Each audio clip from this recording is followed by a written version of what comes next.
The world of ancient Persia gave rise to one of the oldest religious traditions still practiced today, the monotheistic faith known as Zoroastrianism. Zoroastrians are famous for their deep reverence of fire, their belief in the stark duality between the forces of good and evil, and their trifold ethic of good thoughts, good words, and good deeds. But perhaps Zoroastrianism's most notable claim to fame, at least in the modern Western world, would be the role and function of the Magi, central to the Christian nativity story. But what exactly is Zoroastrianism? Well, it depends on when you are referring to and who you ask. Much like all major religions, Zoroastrianism has evolved and morphed over its 3,000-plus year history. Early Zoroastrianism was likely quite different from the modern Zoroastrianism of today, yet major themes, practices, and beliefs undoubtedly represent an unchanging core of central tenets. Zoroastrianism gives us a unique glimpse into a rare religion influenced by Eastern Vedic traditions, by Middle Eastern religions, and even Greek conceptions of philosophy and eschatology. Likely originating sometime during the 2nd millennium BCE, the words of Zarathustra sparked a religious movement that has profoundly influenced the Abrahamic religions of Judaism, Christianity, and Islam. Yet despite the impact and longevity of Zoroastrianism, finding a high-quality historical approach to its essential practices, beliefs, and rituals remains elusive, especially in a way that balances both clarity and depth. In this video, I hope to provide that by exploring Zoroastrianism historically, starting by tracing its origins in the Gothic hymns of Zarathustra, leading to its evolution through the shifting periods of Persian history, and culminating all the way to our modern world.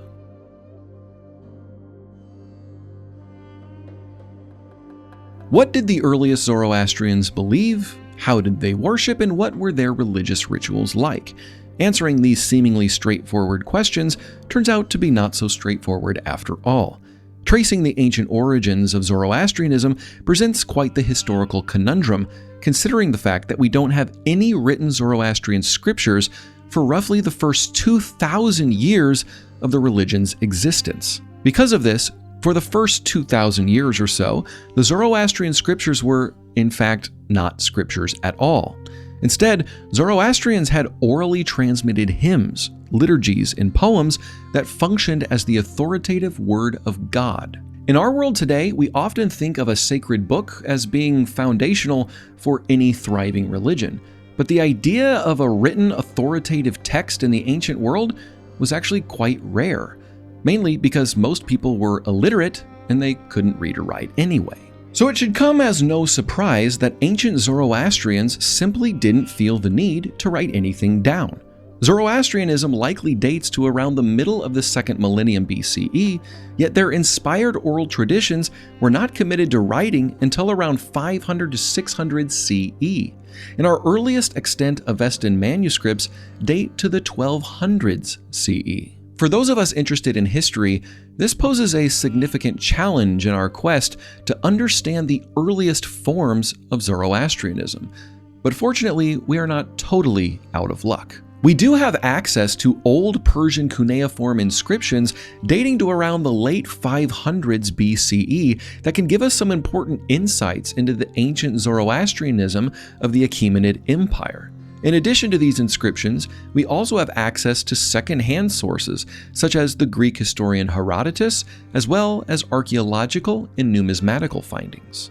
Yet, despite our best efforts, we are still somewhere between 100 and 1,000 years separated from the time of the legendary founder of Zoroastrianism, Zarathustra.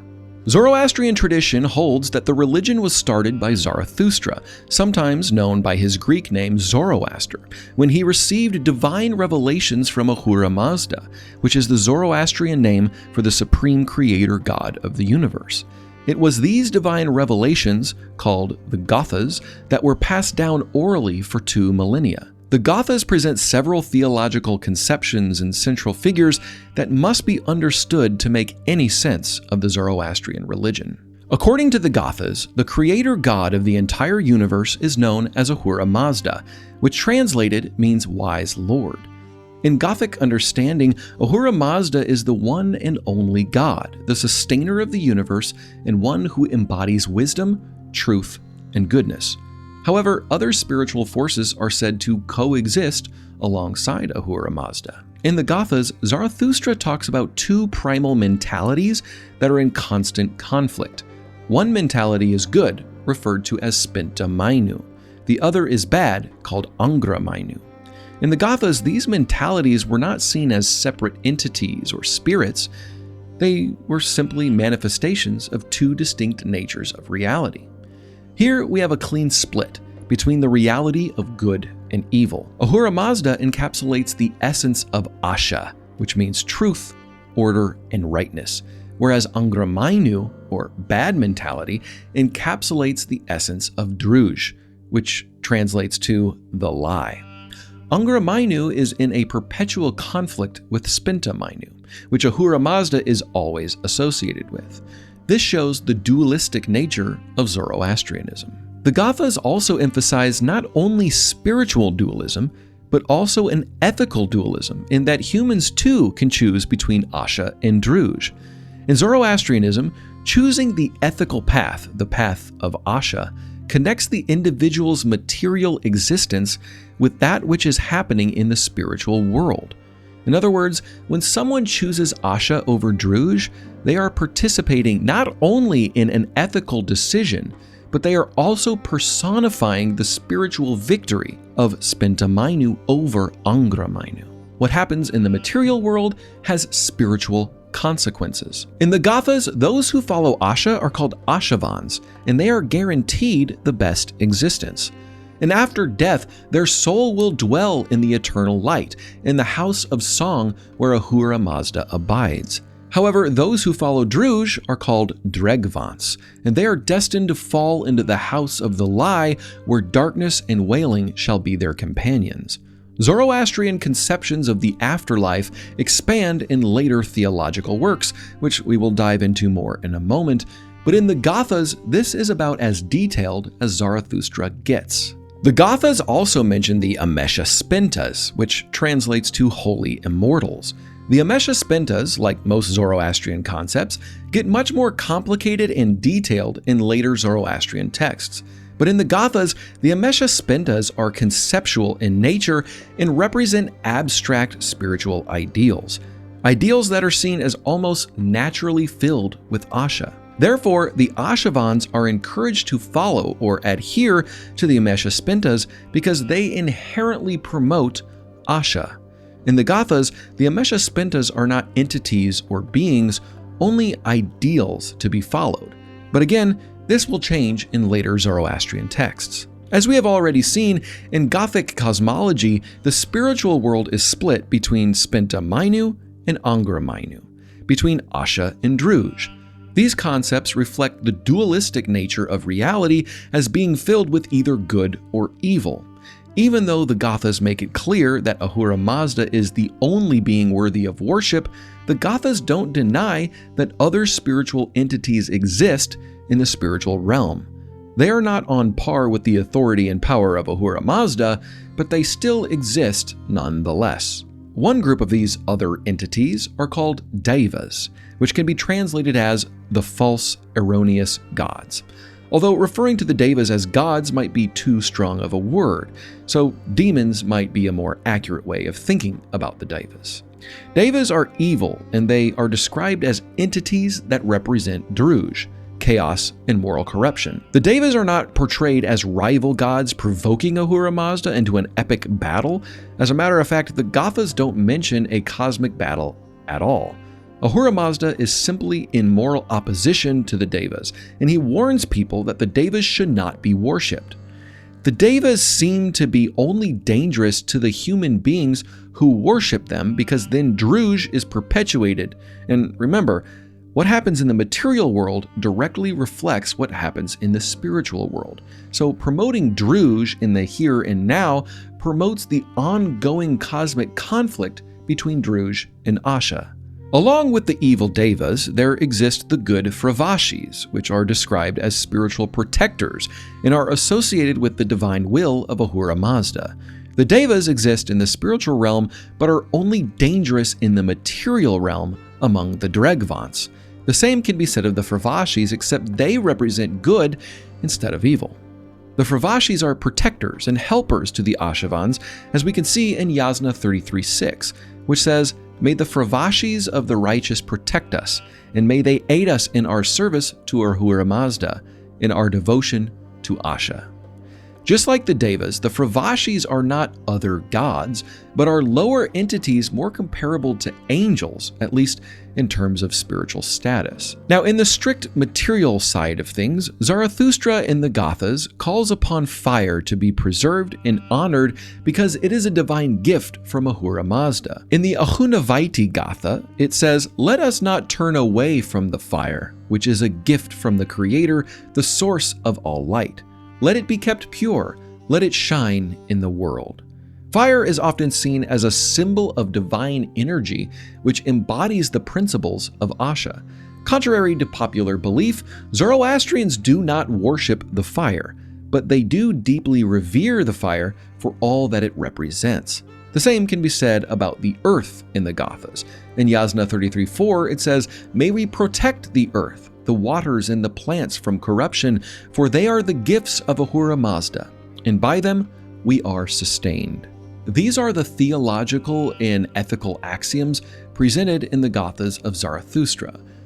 How much of this was actually present in the original oral hymns of Zarathustra is a much more complicated question. Among scholars that have studied oral cultures, the majority consensus is that oral traditions and orally transmitted stories are not these static, non-changing, word-for-word verbatim creations.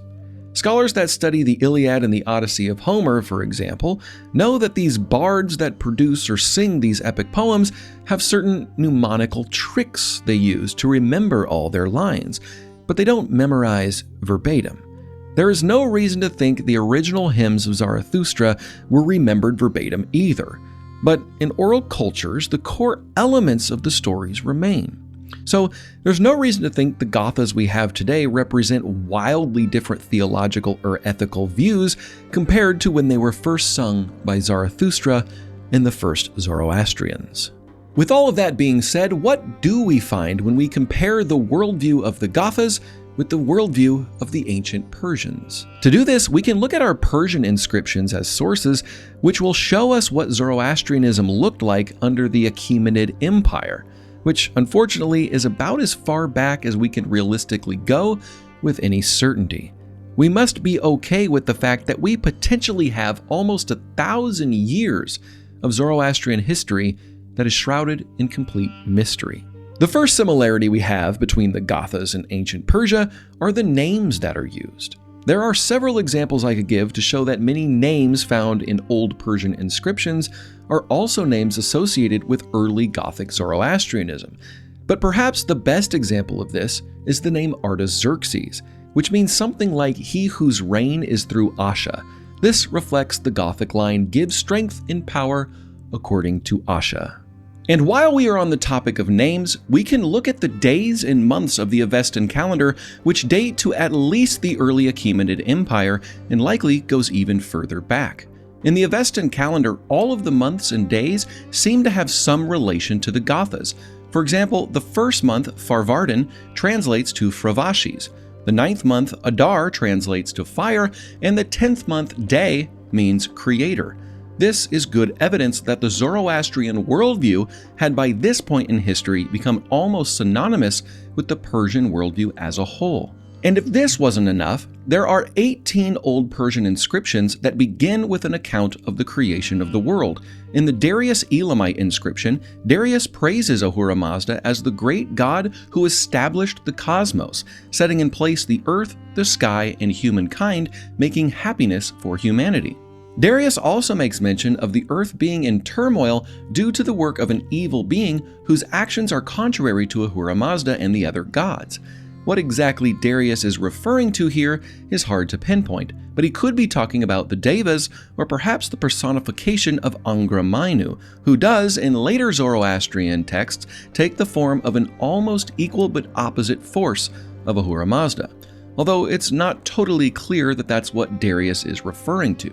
Darius goes on to state emphatically that he and his family did nothing crooked or deceptive, and that he is not a follower of Druge.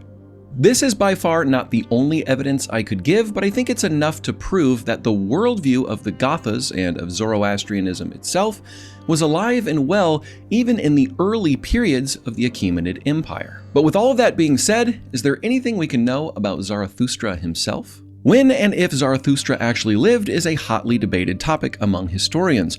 But in terms of when he might have lived, there are two camps of scholarly estimation that put Zarathustra, and consequently the Gothas, somewhere between 1500 and 500 BCE, differing considerably depending upon which historian you listen to. I have found Dr. Jenny Rose's arguments most influential. She argues that the later date between 1500 to 1000 BCE makes the most logical sense for a few primary reasons. The first reason is because starting in that period, we find the absence of any burial remains in the area of the Iranian plateau. Now, we'll explore Zoroastrian burial customs in more depth later in this video, but for now it will suffice to say that Zoroastrians did not bury their dead underground because they have always had a strong opposition to defiling the earth. Therefore, it is logical to conclude that if you all of a sudden have no burial remains in the Iranian plateau, then Zoroastrian belief, or something similar to it, has likely taken hold. The second reason the older date makes sense for the life of Zarathustra is linguistic in nature. We can analyze old Iranian languages and compare it with the Gothas. Even though our copies of these hymns come much later, we can see threads of archaic phrasing and loanwords which don't appear in later Zoroastrian scriptures, hinting at the fact that these passages do indeed stem from a very ancient precedent. The other reasons for an older dating of Zarathustra include things like mentions of Zarathustra from the Greek historian Herodotus in the late 400s BCE. Taking all of these bits of evidence together, it seems historically reasonable to place Zarathustra and his divinely revealed Gothas sometime between the years 1500 to 1200 BCE. Where Zoroastrianism originated presents us with similar problems. I've already mentioned the Iranian plateau as one highly probable place of origin. However, other geographical locations have potential as well, such as Central Asia, particularly Bactria, located in what is now parts of Afghanistan, Uzbekistan, and Tajikistan.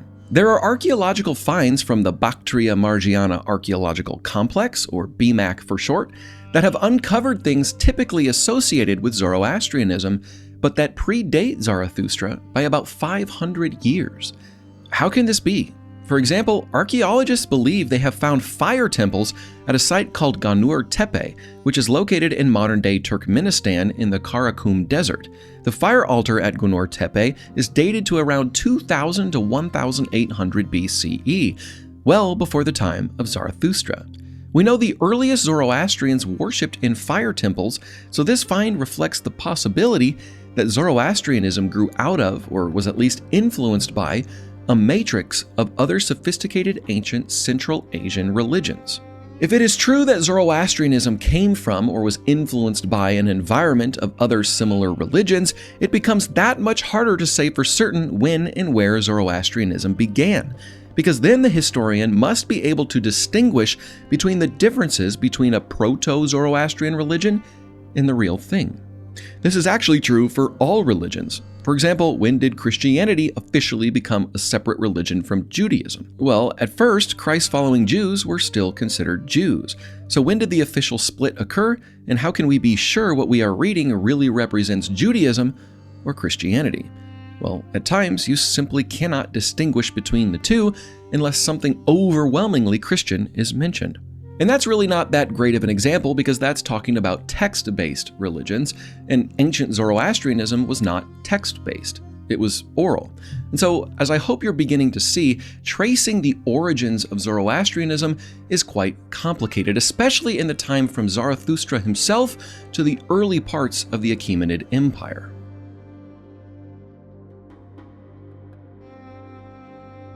The term for the earliest collection of sacred Zoroastrian texts is called the Avesta.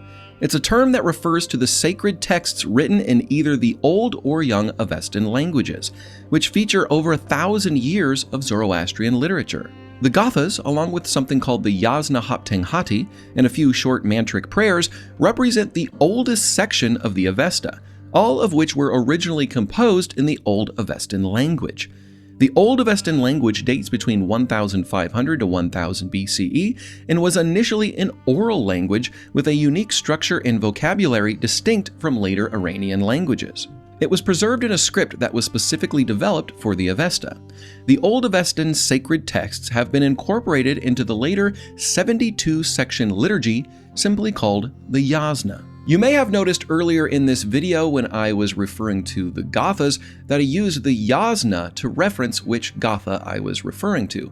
This is because the Gathas are rarely ever quoted outside of their place within the Yasna liturgy. The Yasna is undeniably the most central text to the Zoroastrian religion, so let's spend a little time diving into the contents of the Yasna. The Yasna is a complex composition that contains layers of both Old Avestan and Young Avestan texts.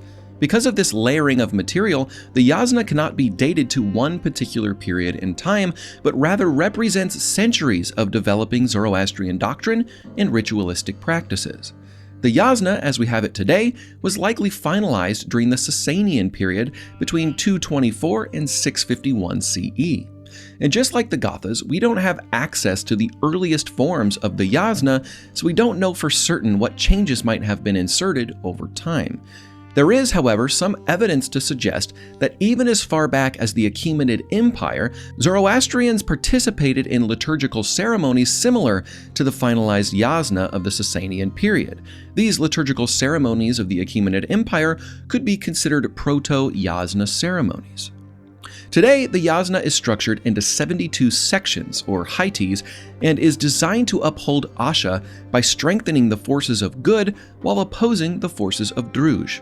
The Yasna ceremony begins with an invocation to Ahura Mazda in the litany to Barsum.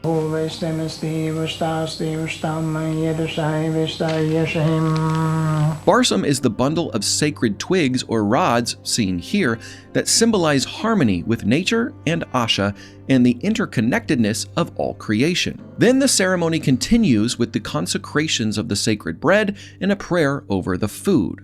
The first 8 heities of the liturgy conclude with the sacred fire being fed with sandalwood and frankincense. Then the Zat, or chief officiating priest, will eat the consecrated bread dipped in ghee. The next major portion of the Yasna liturgy, spanning Haiti 9 through 13, revolves around the Ham, or Homa ritual. Homa was a sacred plant similar to the Soma plant mentioned in the Rig Veda, a central Hindu text. Homa's ancient identity as a plant is difficult to pin down, but theories suggest it could have been a Phaedra. At any rate, in the Yasna, this sacred plant would be crushed using a pestle and mortar by a priest to extract its essence, which is then mixed with water to create the sacred drink. Once the drink is consecrated through the recitation of prayers, the priest uses it as an offering and consumes it. Then there is a confession of faith and more invocations. The next major portion of the Yasna is Haiti 14 through 59, which can be categorized as the worship and praise sections.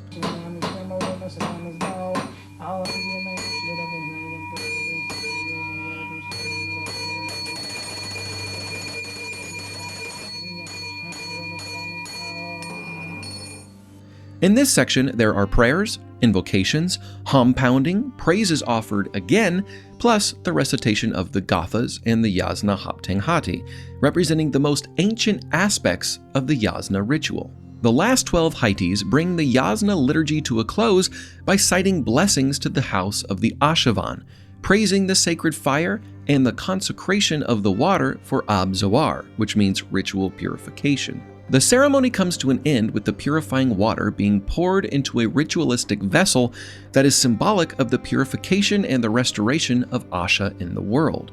The importance of the Yasna liturgy cannot be overstated.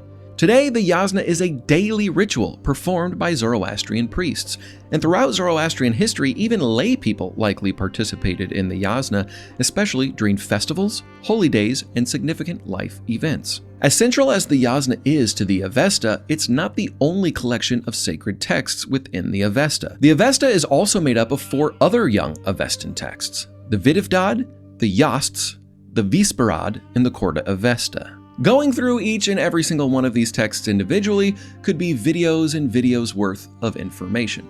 So I will spare you that headache and give you a brief description of what each of these texts are, and then we'll move on. The Vidivdad is a supplementary text to the Yasna and contains additional prayers and invocations, and it even expands on some of the rituals and liturgies of the Yasna. The Vidivdad primarily deals with ritual purity laws, ethical guidelines, and social codes.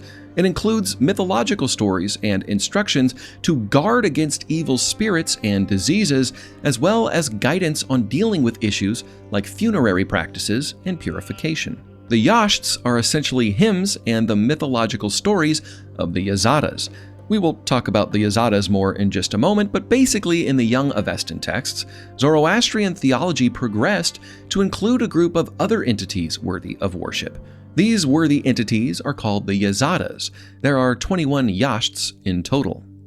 The Visperad is also a supplementary text to the Yasna that focuses on additional invocations and offerings, especially those used in special ceremonies. And lastly, the Corda Avesta, which is a young Avestan prayer book featuring shorter prayers for everyday use by the general populace.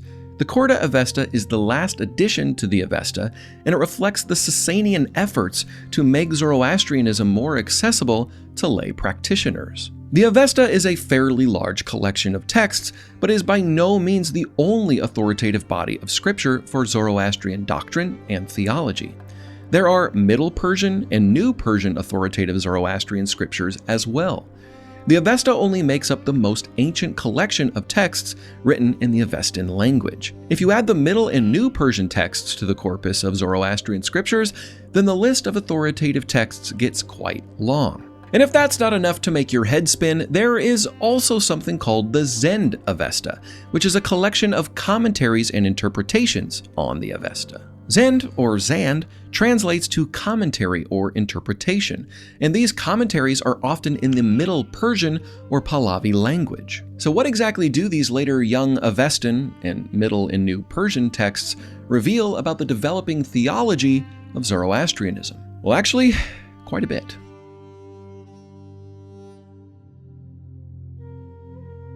The old Avestan Gathic understanding of cosmology and theology centered around the dualism between Asha and Druj in the conceptual and material realms.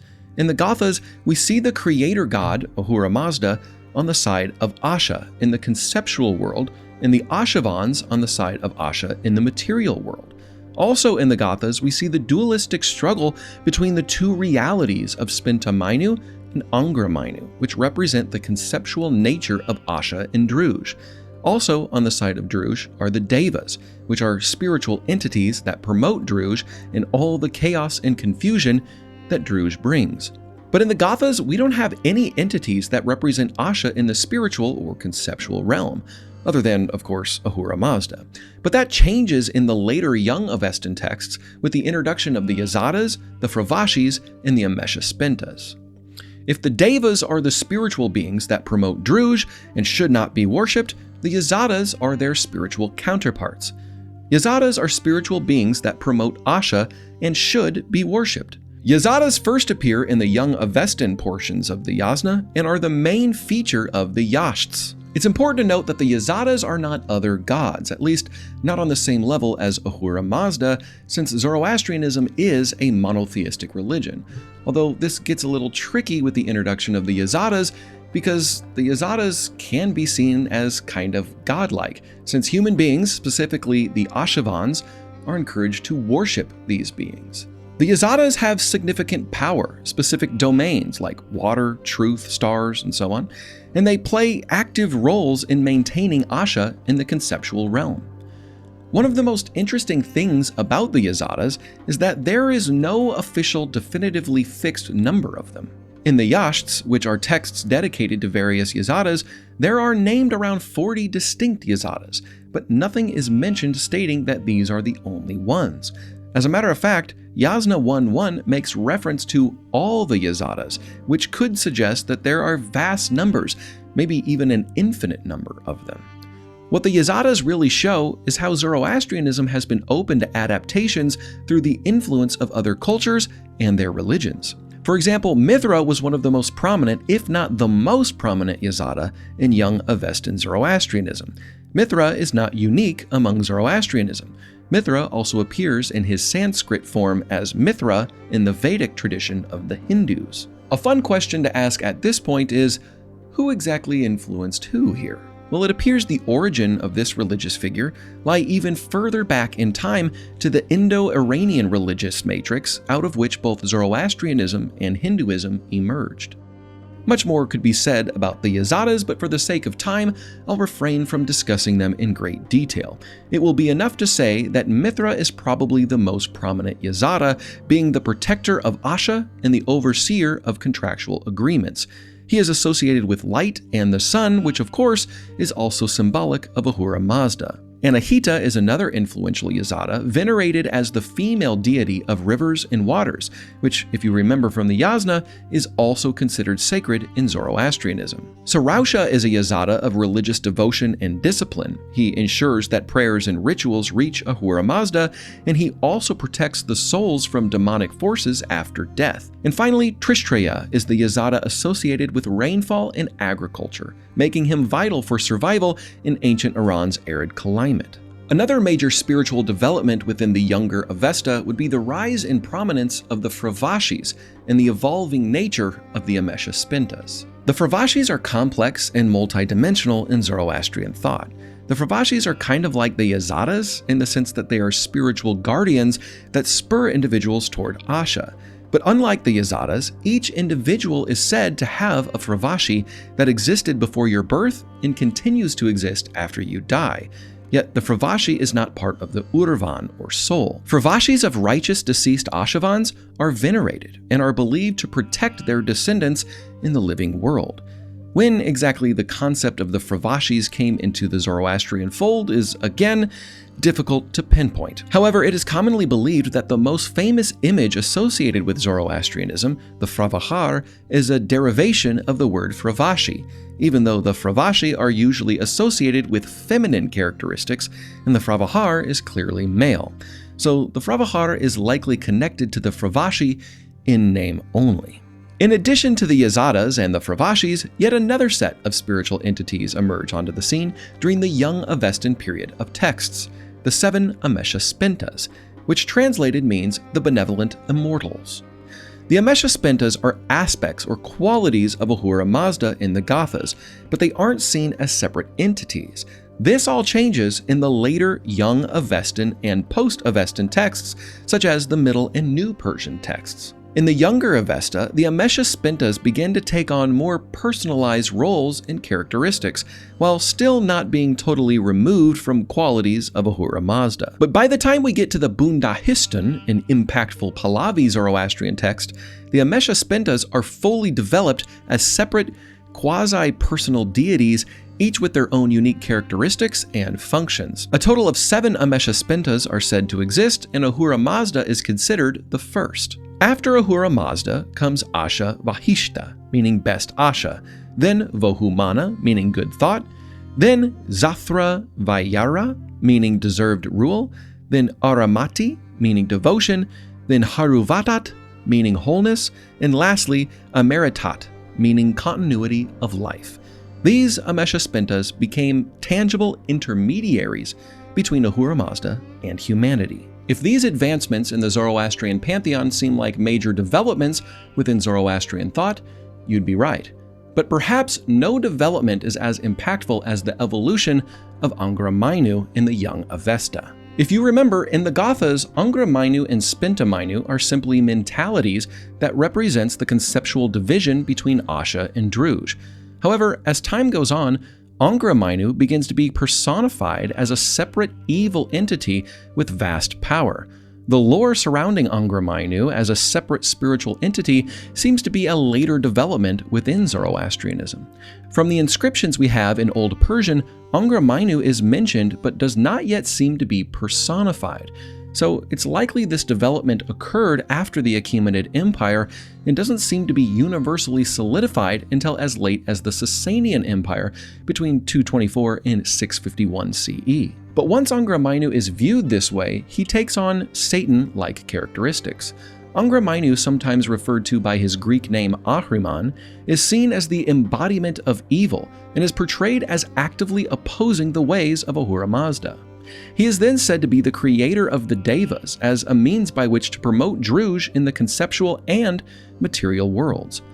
Angra Mainyu is said to have entered creation as an uninvited guest, spreading the forces of Druj in the world by encouraging the Devas to tempt humans into lies and confusion. Even though these features of Angra Mainyu are later additions to Zoroastrianism, they keep the early Gothic notion of stark dualism between good and evil alive and well. These young Avestan advancements and later advancements in Zoroastrian orthodoxy shows the tendency that Zoroastrians had in the periods of roughly 300 BCE to 1000 CE to add to their pantheistic tool belt, so to speak. But again, even with all of these spiritual entities, Zoroastrian tradition holds that it's monotheistic in nature, and that none of these entities can match the exalted status of Ahura Mazda. The last major theological advancement in the writings of the young Avestan texts would be the vastly expanded view of the afterlife. In the Gathas, Zarathustra mentions the House of Song as the eternal resting place for the Ashavans, and the House of the Lie as the eternal resting place for the Dregvans. The Gathas also mention that guidance is needed to reach the House of Song, but we aren't given a detailed description of what this might have originally meant. We also know from the Gathas that the House of Song is a place of bliss and light, and the House of the Lie is a place of suffering and darkness. We don't get a full eschatology in the Gathas, but from what we can glean from Zarathustra's hymns is that at the end of time, Asha will grow to bring about a final turning point in which the cosmic battle between Asha and Druj will conclude. Asha will be victorious and will bring about the ultimate perfection of existence. The Gathas clearly leave us wanting more information, and as it turns out, ancient Zoroastrians also felt this way, which is why in the later Avestan texts and even into the Middle and New Persian texts, we have a vastly expanded view of Zoroastrian eschatology.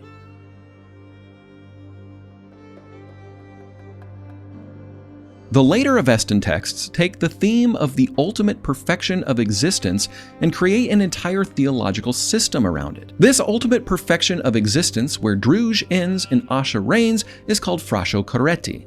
Just like almost everything in Zoroastrianism, there is a conceptual component to Frasho Kareti and a material component to Frasho Kareti.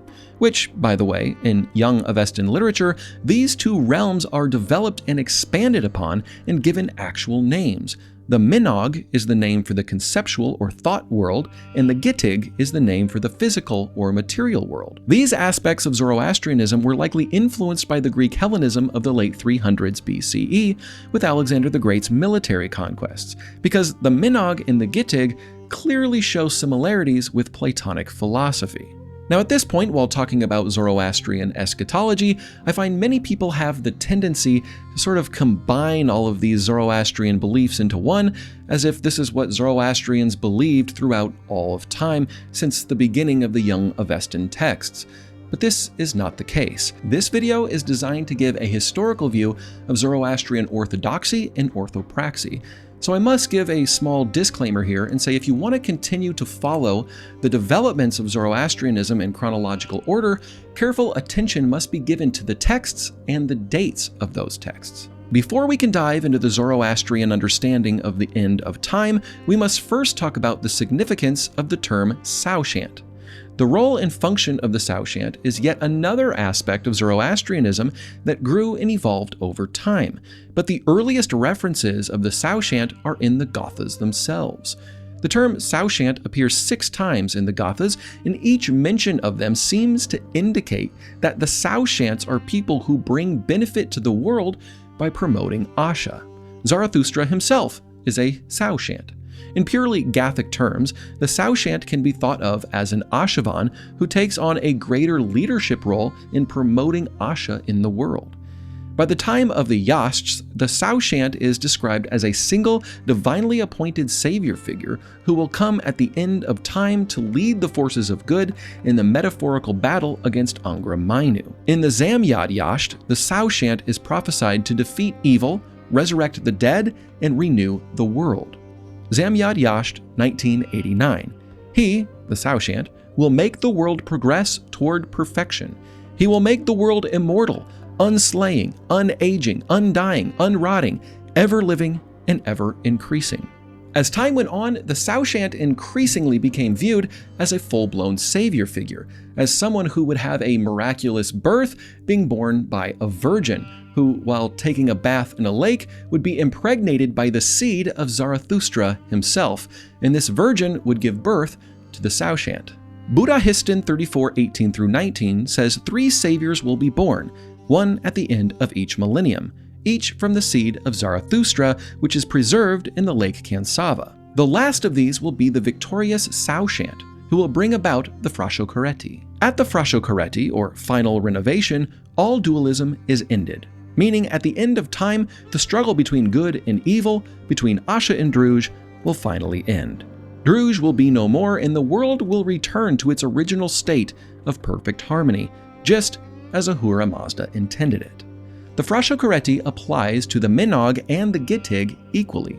The final Saushant brings about the Frashokareti Zervan, which is a time when time itself will no longer operate as a battleground for good versus evil. Instead, it transitions into a state of eternal, unchanging perfection. Perhaps the most amazing part of the Frashokareti is that it brings about universal salvation, meaning even those suffering in the house of the lie will be freed from their torment and experience the world as Ahura Mazda intended. Buddhahistan 30:29-30 says the molten metal will flow over all people. To the righteous, it will seem like warm milk, but to the wicked, it will be as if they are burned. However, they will be purified and made righteous by this process. The Frashokareti is not a fight that is won in an apocalyptic sense. There is never an actual physical or spiritual battle at the end of time. Instead, the Saushant simply promotes Asha to the point where both material and conceptual Druj is defeated. It's a battle won by purification, not by violence. But before the Frashokareti, what happens to the souls of deceased human beings? Do they go immediately to the house of the song or the house of the lie, or is there some sort of judgment that takes place? Well, the Gathas make it clear that immediately after death, a soul is judged by Ahura Mazda. In the later Middle Persian texts, specifically the Buddhahistan and the Dinkard, the process of judgment is hashed out in more detail. With these texts, we see the introduction of the Chinvat Bridge, also known as the Bridge of Judgment. Different texts give slightly different details about this bridge, but the main idea is this. When the righteous walk across the bridge, it is wide and easy to cross. But when the wicked cross the bridge will be as thin as a razor, and the burdens of their bad deeds will cause them to stumble and fall into the abyss. But again, as Dinkard 3:7 says, all dead souls will be reunited with their bodies and will be purified. Dinkard 3:7. At the time of the Frashokareti, all souls will be resurrected and reunited with their bodies, and all will be purified, as the Saushant brings about the renewal of the world.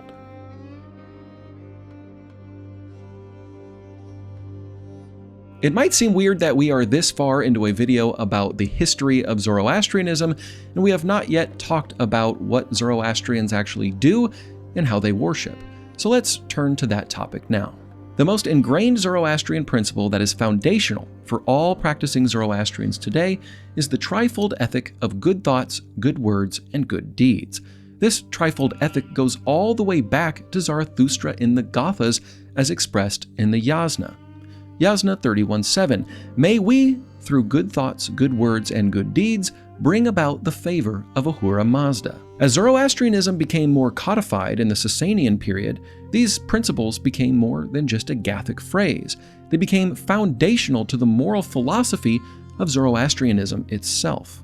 In the Dinkard, a Middle Persian text, the ethical teachings on good thoughts, good words, and good deeds were so important that they became associated with how Zoroastrians were expected to dress, especially for festivals and special occasions. The sudre and the kusti became important garbs to be worn that are fused with theological significance. The sudra and kusti are still worn by Zoroastrians today, especially Parsis, who are Zoroastrians that immigrated to India during the early Islamic period to escape religious persecution. The sudra is a white cotton shirt worn under clothing that has a small pocket at the front to encourage the accumulation of good deeds, and the kusti is a cord worn around the waist over the shirt. The kusti is wrapped around the waist 3 times, to remind the wearer to generate good thoughts, good words, and good deeds at all times. The 3 tassels on each end of the kusti are said to remind the wearer of the 6 Gahanbars to be celebrated throughout the year. Speaking of Gahanbars and festivals, Zoroastrians have a robust liturgical calendar filled with 6 Gahanbars and several other festivals to be celebrated throughout the year. Gahanbars are important festivals that celebrate the seasonal cycles and honor the creation and divine forces of nature. The word Gahanbar comes from the Avestan word meaning season or time, and these festivals were designed to align with the agricultural and cosmic rhythms of the natural world. Apart from the 6 Gahanbars, other festivals play a huge role in Zoroastrian life, most notably Navruz, an ancient celebration of the Zoroastrian New Year. Navruz is celebrated on the spring equinox around March 20th or 21st, and it's a celebration of renewal and rebirth. Now, one of the most important forms of worship, apart from the daily Yasna liturgy, revolves around fire and the fire temples. Fire has always been an essential element of Zoroastrian worship as far back as we have records. It symbolizes the divine presence of Ahura Mazda, and the veneration of the fire is the thing Zoroastrianism is most known for. Even before Zoroastrianism, fire religions of some sort existed as far back as the year 2000 and likely even earlier. Fire in the most ancient parts of the Persian world seem to have been related to royal palaces and high-ranking officials, where the fire might have represented the successful reign of the king. Or more specifically, it might have been symbolic of Ahura Mazda's blessings on the king, and thus, as long as the fire burned, the king had the guiding hand of Ahura Mazda with him at all times. All of the earliest examples of fire temples were located outside, usually on top of mountains and other high natural structures. In Zoroastrian orthopraxis, these sacred fires were designed to be housed in something called an atash kada, which means house of fire. The fire was kept in an atashdan, or fire holder, and it was a central function of the priest to keep the fire alive. Keeping the fire burning is a practice that can be traced back as far as the Sassanian period between 224 and 651 CE. Fire is so revered by Zoroastrians that priests must perform a padyab before going near it, which is a purification ritual where the body and head is washed with bull's urine.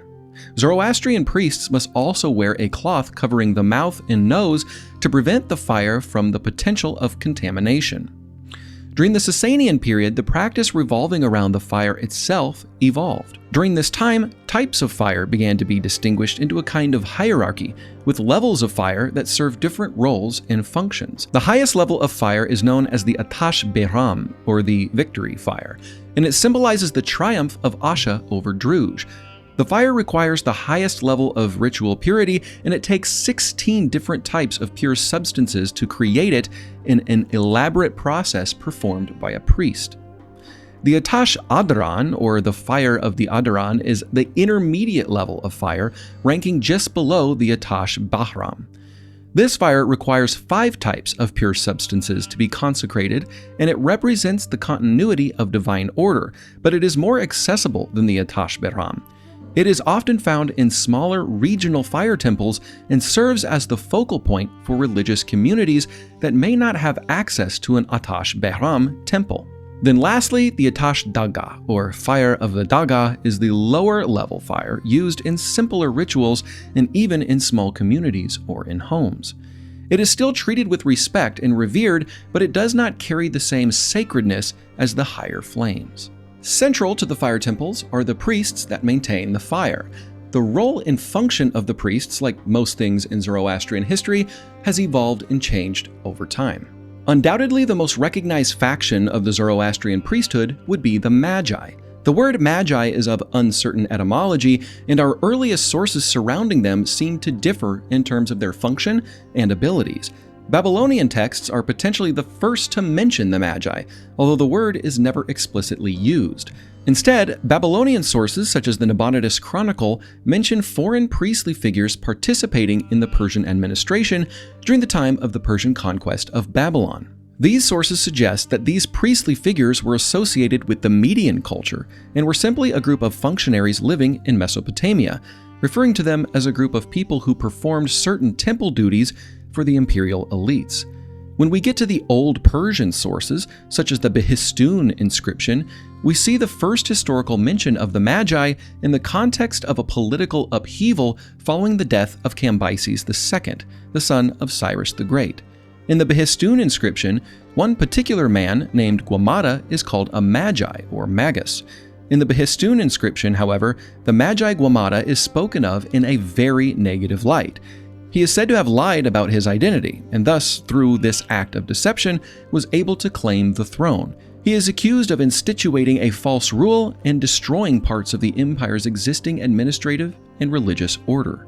I personally think it's kind of interesting that our first ever historical mention of a Magi is a negative story about one of them telling a lie, especially since Magi are associated with Zoroastrianism, where Druj, or the lie, is one of the worst things a human can do. What this inscription shows us, though, is that the Magi weren't just lowly priestly figures, but they likely had enough political connections and influence to stage a revolt and claim the throne.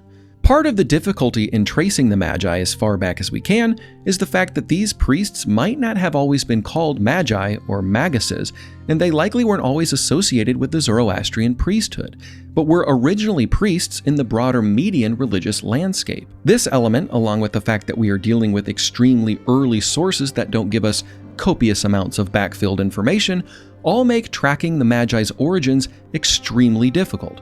However, it does seem that especially in the western areas of Iran, the Magi were seen as religious experts. Herodotus, in his 5th century work titled The Histories, describes the Magi as one of the 6 Median tribes engaged in the political sphere. Herodotus also speaks of the Magi as the ones who have religious temple duties. It is not their custom to make statues, temples, and altars, but they offer sacrifices on the highest peaks of the mountains, and they regard the heavens as Zeus. They sacrifice to the sun and moon, to the earth, to fire, to water, and to the winds. Sacrifice is offered in the following manner.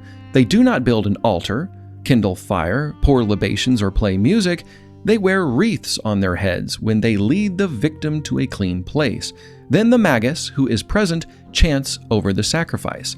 Without a Magus, they do not sacrifice. He also talks about the Magi's perceived abilities to interpret omens and other natural phenomenon, which of course is more directly related to the image of the Magi we see in the Gospel accounts. Now, while Xerxes was at Sardis, a prodigy occurred. A horse gave birth to a hare. When the Magi heard of it, they interpreted the portent to mean that Xerxes would march against Greece with great force and splendor, but would return to his own land running for his life. Another Greek writer, Xenophon, in his Chiropaedia, writes that the Magi were experts in everything religious, whose establishment as a priestly order was thought to date back to the time of Cyrus the Great. Xenophon writes that the Magi were skilled in interpreting dreams and omens, and their interpretations are held in the highest regard by the Persians, for they are seen as interpreters of the will of the gods. Magi were prominent in Persia during the Median period and the early Achaemenid Empire. After this time, though, their role and influence began to change. In the later Achaemenid period, the Magi were synonymous with religious leaders in a broad sense, but the formal ritualistic religious class of specialized priests attending the fire temples were now a group of priests called the Othravans. Othra, from the Avestan atar, means fire. The Othravans tended the fire temples and oversaw the interpretation of the sacred texts and the chanting of the sacred liturgies. Zoroastrian priests of today are usually called Mobeds, which was a title given to Zoroastrian priests starting in the Sassanian period. Tending the fire in the temple and performing the mantras, which are the words and songs of the liturgy spoken with excellence, are now and have always been the primary functions of the Zoroastrian priests, along with the unique duties they had to perform during the Gahanbars and other seasonal festivals. And lastly, this wouldn't be a proper video on Zoroastrian history if I didn't touch at least a little bit on Zoroastrianism's central and ancient history of unique burial practices. As we have already seen, Zoroastrians have a deep reverence for certain natural elements, including fire, water, wind, and the earth as a whole. In Zoroastrian theology, there is something called nasu, which means dead matter, and it refers to anything that is dead, decaying, or impure. With the Zoroastrian emphasis on ritual purity, nasu is considered ritually unclean and a source of pollution. This nasu, obviously, is a big problem when dealing with dead bodies. While most cultures either bury their dead or cremate their dead, Zoroastrians refuse to pollute the earth or fire with nasu. So Zoroastrians have adopted another avenue for dealing with their dead, the dakma. A dakma is translated as Tower of Silence and is the site of exposure of the dead. A dakma is a circular, open-air platform built on a hill or elevated location, usually built with stone or a rocky bottom. Its purpose is to provide a place where the bodies of the deceased are exposed to the elements and scavenger birds, such as vultures, which consume the body. After the flesh and internal organs are gone, the remaining bones are typically collected and placed in an ossuary within the dakma structure itself. The practice of disposing of a body in a dakma is so prevalent and ancient in Zoroastrian history that it is actually the best way archaeologists can study Zoroastrianism before our written records. That's not to say that other ancient religions couldn't also have had similar burial practices, but it does give scholars a clear and tangible practice to search for, and sure enough, it is a primary piece of evidence connecting Zoroastrianism's arrival in the Iranian plateau in the mid-2nd millennium BCE. It is also believed by some scholars that Ezekiel himself in the Old Testament book of Ezekiel came across an ancient site of a dakma when he describes the Valley of Dry Bones in Ezekiel chapter 37. This has been a very brief history of the Zoroastrian religion, and really this video can be seen as more of an early history of the Zoroastrian religion because there are so many modern advancements that we just simply don't have time to discuss in one video. But having said that, Zoroastrianism is still a practiced religion today. Many of you will know the name Freddie Mercury from the band Queen, and he belonged to the Zoroastrian religion when he was alive. Although this religion is still practiced today, mostly in Iran and India, their numbers are dwindling significantly. Estimates show that there are only 25,000 to 30,000 Zoroastrians living in Iran today, with about 60,000 to 70,000 living in India. But for now, I hope this video has helped you appreciate one of the most influential and long-lived religions in the history of our civilization. And as always, thanks for watching, and stay thirsty for knowledge.